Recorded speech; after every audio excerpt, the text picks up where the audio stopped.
윤석열 대통령이 직접 현장을 파고들겠다며 민생 챙기기를 강조했습니다. 강서구청장 보궐선거 이후 연일 민생 메시지를 내고 있습니다.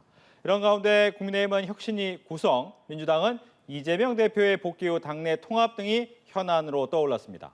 조청래 전 여의도연구원 부원장, 조기현 변호사 두 분과 이야기 나눠보겠습니다. 안녕하십니까? 안녕하십니까? 안녕하십시오. 윤 대통령이 계속해서 민생에 대한 이야기를 하고 있습니다. 민생 메시지를 쏟아내고 있는데 어떻게 들으셨습니까? 뭐 이번에 예전 분위기하고 사뭇 다르죠. 네. 큰 전환이 있을 걸로 보이고요. 제가 볼 때 지금 대통령께서 내시는 메시지를 가만히 보면 첫 번째는 당 중시 행보를 하겠다 이런 측면이 있는 것 같아요. 지금까지는 국민의힘에 당 내에 현안이 있거나 이슈가 있어도 그건 당이 알아서 할 문제, 뭐 관여하지 않겠다 이런 대통령실 입장이 나왔었는데 네. 이번에는 이틀 지도부와 식사도 같이 하시고 의견도 수렴하시고 하셨잖아요. 그런 변화가 있을 수 있고 그다음에 이제 민생 중시 행보로 가시는 것 같아요. 예전에 이제 외교 안보라든가 뭐 한미 관계, 한일 관계, 대북 관계 이런 메시지를 중심으로 많이 내셨는데 이 부분을 민생과 경제 문제, 국민들의 고통, 물가 문제 이런 쪽으로 전환하시지 않겠나 하는 관점이 있고요. 네. 그다음에 이념에서 실용으로 가는 이제 지금 강서구청장 선거 이후에 지금까지 이념 관련 메시지가 안 나왔습니다. 그러나 아마 대통령실에서 국민의 목소리를 듣고 일정한 경각심을 가지고 있는 게 아닌가. 그래서 제가 볼 땐 당 중시, 그다음에 민생 중시, 그다음에 정책 메시지라든가 실용 메시지 위주로 가지 않겠나 하는 그런 관점에서 보고 있습니다. 알겠습니다. 어떻게 들으셨습니까? 이번 강서구청장 보궐선거에 담긴 민심은 국정 운영의 대전환입니다. 대통령에 대한 심판이고 평가였잖아요. 이제 그거에 부응하기 위해서 이제 민생을 강조하고 또 반성의 메시지도 내고는 계신데 네. 국민들이 실감하고 체감할 수 있는 내용은 아직까지는 없습니다. 반성의 내용이 중요하잖아요. 어떤 부분을 잘못해서 이런 평가를 받았고 그러니까 뭘 바꾸겠다. 또 민생이 어떤 민생인지. 그러니까 지금까지 민생에 대한 진단이나 문제 제기는 계속 있지 않습니까? 고물가, 고금리, 가계부채. 지금 실제 국민들이 체감하고 있는 현실이 굉장히 심각하거든요. 이 부분에 대한 어떤 공감도가 어느 정도고 실제 이런 문제를 어떻게 해결하겠다는 것인지 좀 구체화된 메시지로 더 나가야 되는데 어찌 됐든 지금 뭐 부원장님 말씀대로 이념이 아니라 민생, 실용으로 정말 바뀐다면 네. 그게 이제 국민의 뜻을 받드는 것이고 당연히 민주당이나 야당도 또 환영할 것으로 보는데요. 말이 앞서고 또 실천이 따르지 않으면 또 다른 비판이 있을 수밖에 없어서 대통령이나 여당이 이제 그런 부분을 충분히 생각하고 계신다면 그거에 따른 구체적인 실천 계획 또 진정으로 어떤 변한 모습 여기까지 이어져야 되지 않을까 봅니다. 예. 체감될 만한 민생 얘기는 없었다라는 지적이었습니다. 대통령의 메시지가 처음 나갈 때 포괄적으로 나가죠. 그러니까 그것을 실행하고 하는 부분들은 네. 대통령 자신의 일정이나 메시지에 반영되기도 하지만 정부 전체라든가 여권 전체가 세세하게 로드맵을 통해서 실제로 실행하면서 증명을 해가는 거라고 봅니다. 예. 조금 기다려 보시면 다 나올 겁니다. 알겠습니다. 앞서 얘기하셨다시피 조금은 이제 용산이 바뀐 것 같다라고 네. 얘기를 하시면서 그렇다면 이제 정말 국민의힘 내부에서 나오는 것처럼 원팀이 된 거냐라는 부분은 어떻습니까? 조금 더 호흡을 맞춰 가야겠죠. 근데 이번에 이제 고위 당정 협의회 뭐 주 단위로 하기로 정리화 시켰지 않습니까?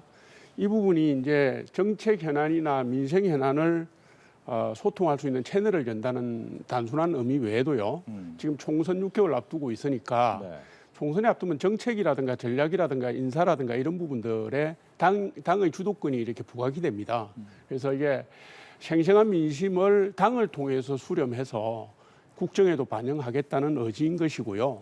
제가 볼 때는 고위 당정 협의가 정례적으로 이루어지면 아마도 김기현 당 대표와 대통령과의 회동도 횟수가 좀 많아지면서 원활한 소통 채널이 더 가속화되지 않겠나 이렇게 보고 있습니다. 예. 고위 당정 회의가 매주 열린다. 이 부분은 그만큼 또 원팀으로 될 가능성이 크다라는 지적이 있더라고요. 이 부분은 어떻게 보십니까? 뭐 소통을 하시겠다는 부분은 긍정적으로 평가는 할 수 있겠는데요. 네. 지금 국민의힘과 대통령실의 관계 문제는 원팀이 아니어서 문제가 아니었습니다. 오히려 뭐 김기현 대표 체제 출범 이후에 당정 일체를 얼마나 많이 강조했습니까? 이미 원팀이다. 그렇죠. 네. 너 원팀이어서 문제였죠. 그러니까 원팀이라는 게 올바른 국정 과제가 설정이 되고 그 혼란 없이 국민이 원하는 바대로 혼란 없이 국정을 추진할 때는 원팀 힘을 발휘하고 국민들의 좋은 평가를 받겠죠. 그런데 지금 당정대 대통령실 간의 관계는 뭐냐면 원팀인데 수직적 구조, 대통령이 원하는 말씀을 집행만 하지 이렇게 문제제기가 많이 되고 있는데 단 한 번도 쓴소리가 나오지 않고 대통령의 잘못이나 문제에 대해 비판의 목소리가 없었다는 게 문제 아니겠습니까? 그런데 원팀만을 강조해서 지금 이 재보궐선거 이후에 국민의 어떤 냉혹한 평가에 대한 제대로 된 진단에 기해서 지금 이런 방식의 어떤 소통을 하시는 건지 이 부분은 좀 의문입니다. 지금 너무 원팀이어서 문제죠. 예, 너무 원팀이어서 문제 아닙니까라고 했는데 반론의 기회는 드려야 될 것 같습니다. 색깔이 좀 달라지는 거죠. 네. 지금 말씀하신 것은 이제 민주당에서 줄기차게 공격해왔던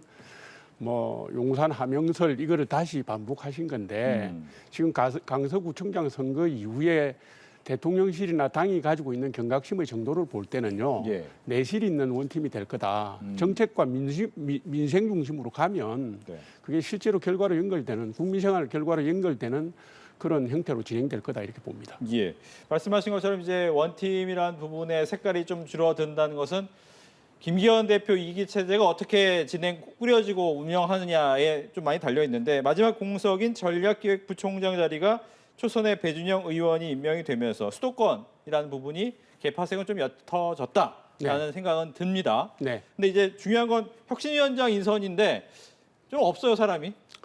뭐 여러 가지로 힘든 측면이 있습니다. 사람도 없기도 하지만 혁신위가 지금 구성되는 시점의 문제도 있고요. 또 강력한 뭐 소망이랄까 국민들의 눈높이도 있습니다. 지금 이제 그 국민의힘이 봉착하고 있는 가장 큰 어려움은 혁신위원장이 누가 보더라도 혁신을 상징할 수 있는 분을 모시면 좋은데 그 점에 있어서 이렇게 여러 가지 어려움이 있을 수 있다라는 것이고요. 네. 그다음에 당 시스템에서 반영할 수 없는 목소리를 가진 분, 혹은 민심을 제대로 전달할 뭐 강직한 분, 이런 분들에 대한 국민적 요구도 있고 국민의힘에 대해서 강력한 애정을 가지면서도 객관적이고 중립적인 스탠스를 유지할 수 있는 분, 중도 확장성 같은 문제 할 수 있는 분인데 지금 이런 여러 가지 요건에 맞춰서 당 지도부가 새로운 분을 찾고 있지만 현재까지는 좀 여러 가지 어려움을 겪고 있는 것 같습니다. 그러나 제가 볼 때는 주말을 넘기면서 좋은 분으로 모시지 않을까 합니다. 예, 뭐 국민의힘이나 민주당이나 그동안 비대위나 혁신이 많이 해왔는데 조언을 해주신다면 혁신위원장 이런 사람 좀 뽑아야 됩니다.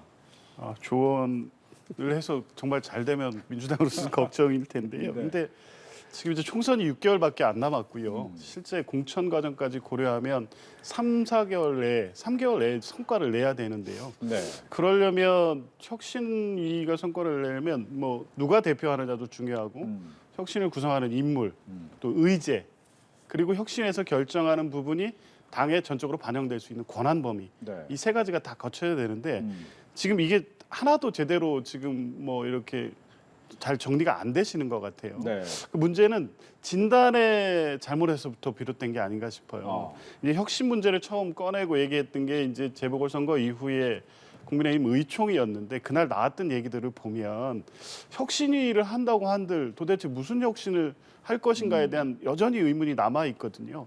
총선 패배에 대해서 제대로 지금 진단하고 있느냐의 문제 제기가 있어서 이제 혁신을 하려면 그래서 어떤 혁신을 하겠다는 건지의 내용들이 지금 막 분출이 되고 그러면 그것을 실행할 인물 또 위원장은 누가 되는 게 맞고 그러면 그런 논의를 통해서 만들어낸 결론을 당원 당규에 반영을 해서 이번 총선 과정에 국민이 원하는 수준으로 당을 바꾸겠다. 이렇게 연결되는 내용들이 나오면서 혁신이 구성 논의가 돼야 되는데 지금 이제 인물 찾는 거에 지금 급급하고 있는 것 같아서 과연 이제 성과를 낼 수 있을지는 의문이긴 한데 어찌됐든 혁신위를 성과 있게 운영하시려면 저 단기간에 승부를 내야 되고 그럴 만한 권한과 임무를 빨리 찾으셔야 될 것 같다. 이런 말씀드리고 싶습니다. 말씀하신 것처럼 이제 권한도 굉장히 중요하잖아요. 근데 이 권한이라는 것이 이제 총선을 앞두고 있기 때문에 적어도 공천의 룰 정도는 이야기를 해줘야 되느냐, 아니면 공천권까지 너무 크다고 해도 이런 부분에서 어디까지 권한을 줘야 됩니까? 지금 이제 우리 조기현 변호사님께서 말씀하신 그 좋은 내용들은 뭐 아마 당 지도부도 잘 반영해서 고민하고 있을 거라고 봅니다. 네. 근데 지금 강서구청장 선거 보궐선거에서 나타났던 수도권 민심의 핵심은 20대에서 40대에 이르는 층들의 요구나 그동안 그 윤석열 대통령이나 국민의힘을 지지해서 돌아선 분들의 요구나 민심을 담아낼 그릇을 만드는 게 필요하기 때문에 네. 지금 혁신위가 만들어지면 당의 기본 정책 방향이라든가 기본 스탠스라든가 전략에 대한 부분을 고민하게 될 것이고요. 그다음 지금 앵커님께서 말씀하신 것처럼 그 총선 룰과 관련된 부분도 네. 아마 적정하게 고민을 할 건데 이 부분은 지금 총선에 임박해 있고 예. 그다음에 지금 당의 총선기획단이라든가 인재영입위원회라든가 각종 위원회가 혁신의 차원에서 동시에 만들어지기 때문에 아. 그 부분과 잘 연계를 해서 연동을 해서 할 거라고 생각합니다. 그리고 혁신위원회 안은 실제로는 김기현 대표를 비롯한 당 지도부가 얼마나 밀어주고 얼마나 수용해 주느냐에 달려 있잖아요. 예. 그래서 제가 볼 때는 지금 김기현 대표의 고민의 수준을 볼 때 새로 모시는 혁신위원장에게 상당한 정도의 권한과 역할 공간을 제시하지 않을까, 네. 그걸 보장하지 않을까 이렇게 기대해 보고 있습니다. 알겠습니다. 뭐 계속해서 이제 국민의힘 얘기를 하다 보니까 뭐 다른 걸 먼저 드리는데 이번 거는 먼저 드리겠습니다. 어떤 내용이냐면 이준석 전 대표와 유승민 전 의원이 계속해서 쓴소리를 많이 한단 말이죠. 쓴소리를 하면서 나온 얘기가 12월 달쯤 되면 뭔가 좀 변화가 있을 수 있다. 즉 신당을 하거나 분당을 하거나 무언가의 변화의 얘기를 약간씩은 하지만 아직 선긋기는 또 하고 있고요. 어떻게 예상하십니까? 가능성이 다분해지고 있죠. 가부당하다. 예, 근데 이미 실제 이준석 전 대표도 그렇고 유승민 의원의 마음속을 들어보지는 않았지만 네. 헤어질 결심은 서지 않았나 싶은 생각이 듭니다. 메시지가 신당 내지 뭐 새로운 정치 추구에 대해서 전제 조건은 달았어요. 예. 대통령이 변해야 된다. 결자 해제해야 된다. 유승민 전 의원 같은 경우에도 국정 운영을 뭐 대폭 혁신하지 않으면 같이 할 수 없다라는 사실상의 메시지 아닙니까? 근데 그 메시지 내용들 전반을 보면 그런 기대가 실현될 가능성도 없다는 것도 또 담고 있어요. 그러니까 이게 어떤 새로운 뭐 창당을 하는 과정에서 네. 명분을 쌓기 위한 과정으로 이미 들어섰다. 그러니까 이런 메시지를 던져도 대통령이나 국민의힘이 지금 보이는 태도를 보면 재보선 이후에도 소위 말하는 반윤이나 비윤 등 통합을 위한 메시지가 전혀 없습니다. 네. 그러니까 지금 나와 있는 이준석, 유승민 대표 등등 이미 당원의 어떤 활동 내지 여러 당무에서 배제된 분들을 끌어안겠다는 생각이 전혀 없거든요. 이분들 나갈 수밖에 없는 상황이 돼가고 있는 거죠. 예. 그래서 아마 3개월 동안의 시한을 두고 여러 가지 전제 조건을 달기는 했지만 신당을 가기 위한 수순과 명분을 쌓아가고 있다. 저는 그렇게 보고 있습니다. 네. 앞서 이야기하셨던 것이지 강서구청장 선거에서 느껴진 것은 20대와 40대의 표심을 잡지 못했다라는 부분이었어요. 그런데 가장 국민의힘에서 20대와 40대에 인기 있는 사람 중에 한 명은 이준석 전 대표고 또 유승민 전 의원 역시도 또 인기 있는 부분인데 이들을 포용하는 게 더 맞는 거 아닙니까? 어떻게 됩니까? 그런 요구들이 있죠. 네. 있고 당내에서도 그런 의견을 내는 분들도 있는데 이게 이제 애초에 이 두 분의 행보를 보면서 네. 이게 결국에는 탈당 시나리오로 가는 거 아닌가 하는 예상이 연초 작년 말부터 있었던 거 아닙니까? 예. 근데 이제 최근에 이렇게 보면서 국민의힘의 여러 가지 고민의 방향, 정책 노선 이런 부분하고 그 충돌하는 그런 의견들을 계속 내시고 네. 이렇게 하다 보니까 사실은 중간지대에서 그걸 융합하고 화합시킬 수 있는 기제들이 점점 그 희소해지는 게 아닌가 이런 생각이 좀 들어요. 그리고 이제 이준석 전 대표나 유승민 전 의원이나 이게 중도층이나 무당층을 보고 가는 듯한 느낌이 들어요. 네. 그 이제 그런 의견도 필요하고 그것도 끌어안아야 되는데 지금 좀 너무 많이 나간 게 아닌가 하는 우려, 그 걱정을 하고 있습니다. 있어서 12월까지 지금 얘기 나온 것도 시간도 얼마 안 남았잖아요. 그렇죠. 지금 10월 중순이니까. 그래서 아마 당에서 최대한 포용하기 위한 노력들을 할 건데 그 결론이 바람직한 방향으로 날지에 대해서는 조금 염려가 되네요. 알겠습니다. 그렇습니다. 이번에는 민주당 얘기로 넘어가겠습니다. 뭐 장기 단식을 한 이후에 이제 회복 치료 중인 이재명 대표 원래보다 여의도 복귀가 조금은 늦어졌습니다. 다음 주 월요일쯤 복귀할 것이다라고 얘기가 나오는데 아마 복귀한 다음에 처음 내는 메시지가 되게 중요할 거예요. 아마 그 병상에서 냈던 강서구청장 때 냈던 메시지하고는 또 결이 다를 수도 있을 것 같긴 한데 어떤 메시지가 나옵니까? 당내에 대한 메시지는 당연히 통합이 우선일 거라고 보고요. 또 두 번째 국민들을 향해서는 제1야당의 책임감, 민생 중심의 의정 활동, 국회 활동 이런 부분을 강조하실 거라고 보고요. 또 네. 전 정부를 향해서는 국정 운영의 전환 계속 요구해왔던 바를 또 강조하실 것 같고요. 네.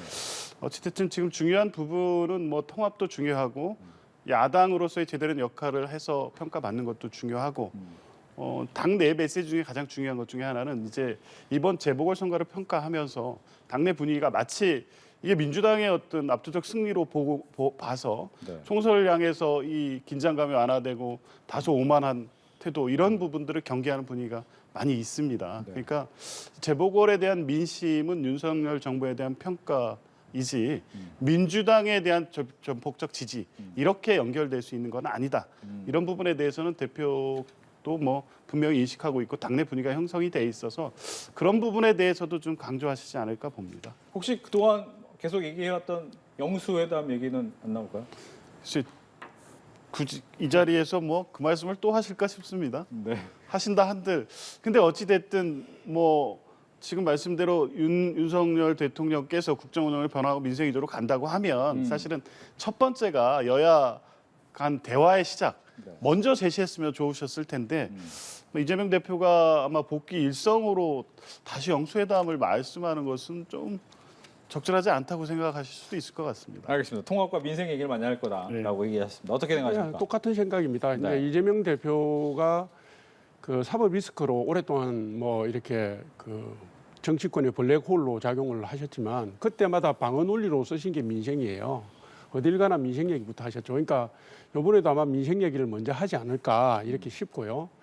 민생을 전제로 한 뭐 민주당의 통합 논의, 뭐 통합 얘기를 하실 것 같은데 이게 민생과 민주당의 통합을 말씀하시려면 민주당 내에 지금 그 체포동의안 가결파에 대한 문제를 먼저 해결하셔야 돼요. 그런데 지금 이재명 대표가 통합 메시지를 간접적으로 내면서도 신명 핵심들의 가결파 징계, 척결 문제는 언급을 안 하세요. 그래서 이게 말하자면 양동작전인지 아닌지 혹은 네. 친명계가 총선 공천을 지금 4개월여 앞두고 2월쯤이라고 보면 이 카드를 내려놓기가 아까운 것인지 이거를 사실상 이재명 대표가 방관하고 있는데요. 네. 그 부분은 끝까지 지켜봐야 되고 민생 부분에 대해서는 저기 여야 간에 좀 긴급한 민생 현안을 제대로 처리하기 위해서 좀 입법 독주 독재의 관행들을 좀 고쳐주셨으면 그거를 이재명 대표께서 좀 용단을 내려주셨으면 하는 바람이 있습니다. 예.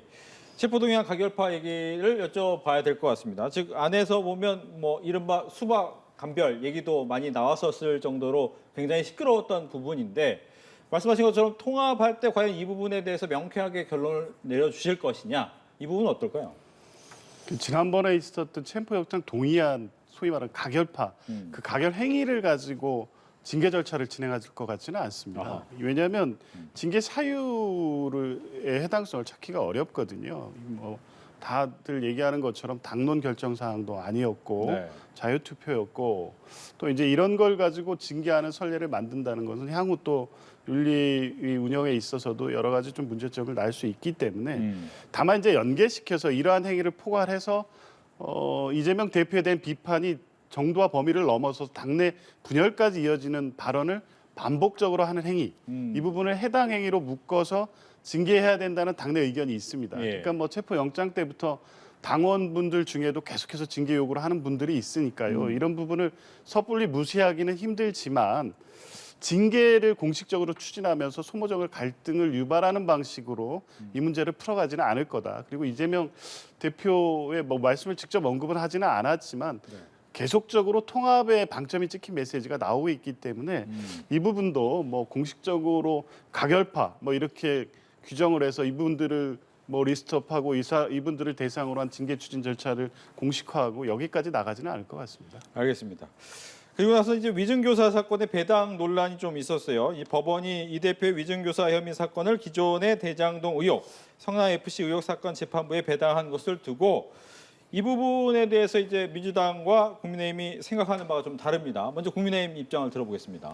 아니 누가 봐도 이상하지 않습니까? 지금 이제 그 서울중앙지법 33 합의부에서 대장동 개발 비리하고 위례 신도시 그다음 성남 FC 불법 후원금 문제를 이미 재판을 하고 있고요. 10월 6일부터 지금 공판이 시작됐습니다. 그런데 지금 위정교사 혐의는 위정죄는 지금 징역 5년 이하 1,000만 원 이하의 벌금을 물게 돼 있는 거고 법원 조직법 상으로도 형사 단독으로 가야 되는 사건인데 이게 지금 병합해서 간다면은 한정없이 시간을 끌게 돼 있거든요. 지난번에 체포동의안 구속영장 심사를 할 때 유창훈 영장 전담 판사가 위정교사 혐의에 대해서 소명이 된다고 해서 사실상 유죄 취지의 얘기를 했습니다. 그러니까 이게 혐의의 입증이 그다지 어렵지 않아요. 형사 단독으로 갈 경우에는 이게 재판이 빠른 시일 내에 끝날 수 있는데 네. 지금 대장동 위례 신도시 성남 FC에다가 이 위정교사까지 가면 이게 2년이 걸릴지 3년이 걸릴지 4년이 걸릴지를 모릅니다. 그러니까 이 부분에 대해서 국민의힘 법사위원들이 문제 제기를 하고 의견을 내는 거는 저는 뭐 낼 수 있다고 보고 타당하다고 봅니다.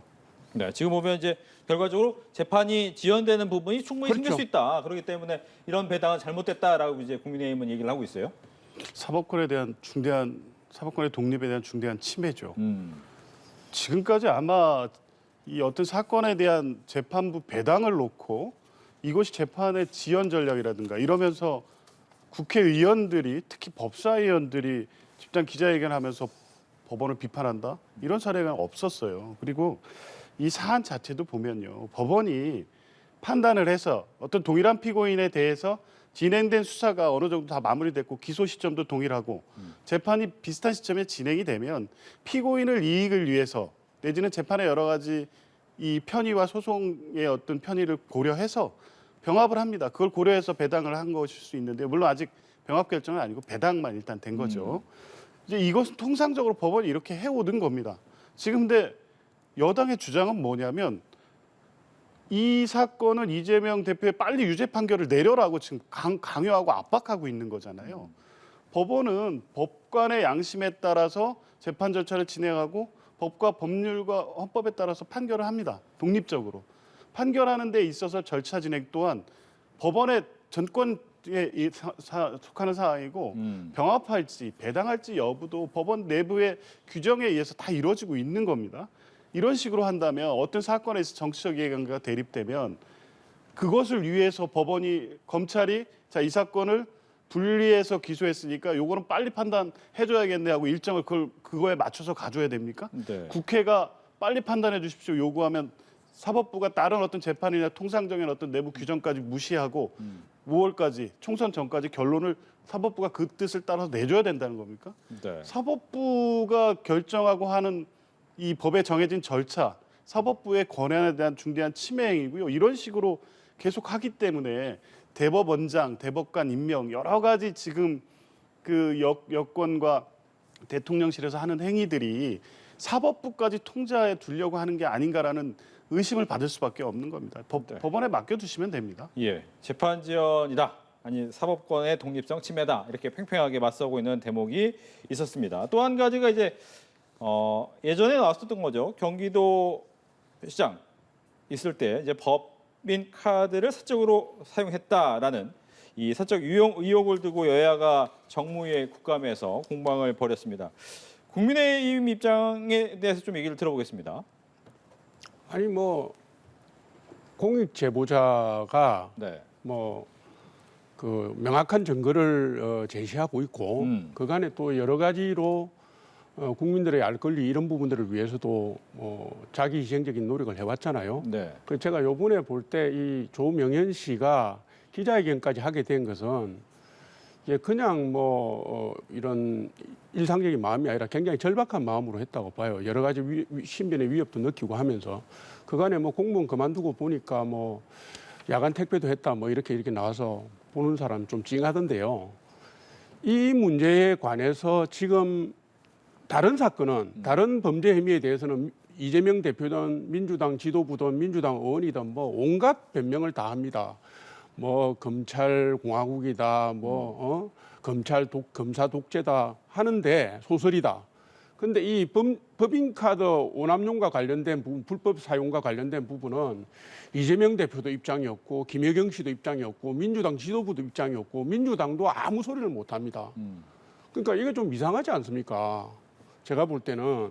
그리고 중간 관리자 역할을 했던 배모 씨는 이 문제 때문에 징역 8개월에 집행유예 2년의 실형을 받았어요. 그래서 기본적으로 이 정도 사태가 되면 네. 뭐 단순히 정의 문제가 아니라 민주당이 뭔가라도 입장을 내놔야 된다. 자체 조사라도 하든지 아니면 국민에게 사과 성명이라도 내든지 해야지. 이거는 국민에 대한 도리가 아니라고 저는 봅니다. 예. 수원지검의 전담 수사팀까지 만들어서요. 경찰과 검찰이 철저하게 수사해오고 있습니다. 지금 무슨 입장을 낼 필요가 있을까요? 그리고 더군다나 이 사건 대선 전에 2022년 2월 2일에 첫 보도가 난 이후에 지금 어제 조명현 씨가 뭐 기자회견에서 새로운 것처럼 밝혔지만 이미 다 나와 있는 내용이고 다 보도된 내용입니다. 새로운 내용이 아닙니다. 그리고 관련돼서 경찰이 압수수색도 했고요. 관련 자료 다 갖고 있습니다. 그리고 배모 씨에 대해서 경기도가 감사를 진행했고요. 경찰에 고발했습니다. 그러니까 당시 그 경기도 감사 결과는 배모 씨의 업무추진비 유용 사건으로 해서 고발이 됐고 그걸 매개로 수사가 됐습니다. 이제 이 부분에 대해 새롭게 입장을 밝힐 것도 없는 게 당시 대선 과정에서 김혜경 여사가 송구하다는 입장을 밝혔고요. 이재명 대표 또한 죄송하다고 입장을 밝혔습니다.